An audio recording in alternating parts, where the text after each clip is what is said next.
बीडचं पालकमंत्रीपद अजित पवारांकडे, धनंजय मुंडेंचा पत्ता कट केल्याची सूत्रांची माहिती. पंकजा मुंडेंना देखील पालकमंत्रीपदापासून लांब ठेवणार.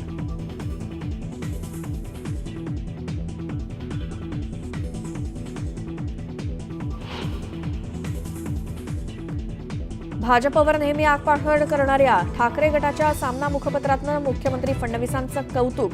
गडचिरोलीमध्ये होत असलेल्या बदलाबद्दल फडणवीसांवर कौतुकाचा वर्षाव.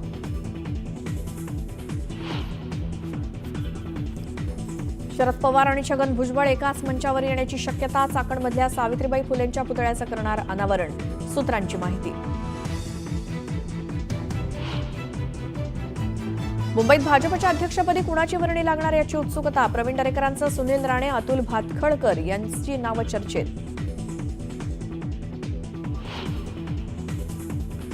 बीडमधील संतोष देशमुख हत्येप्रकरणी तपासाला वेग. एसआयटी पथक आज अटकेतील आरोपींची करणार चौकशी. धागेदोरे सापडण्याची शक्यता. भर चौकात वाहतूक पोलिसाला लाथाबुक्क्यांनी मारहाण. छत्रपती संभाजीनगरातला धक्कादायक प्रकार. अखेर नागरिकांनी गुंडांच्या तावडीतनं पोलिसाची केली सुटका. मुंबई ते सोलापूर वंदे भारत एक्सप्रेसवर अज्ञातांकडून दगडफेक. एक्सप्रेसच्या काचा फुटल्या. सोलापूरच्या जेऊर जवळची घटना.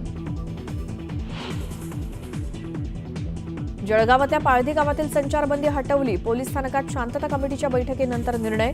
सीसीटीव्हीच्या आधारे आरोपींचा शोध सुरू. भरधाव टोईंग व्हॅनची स्कॉर्पिओला धडक. भीषण अपघातात चौघांचा बळी तर 3 जण जखमी.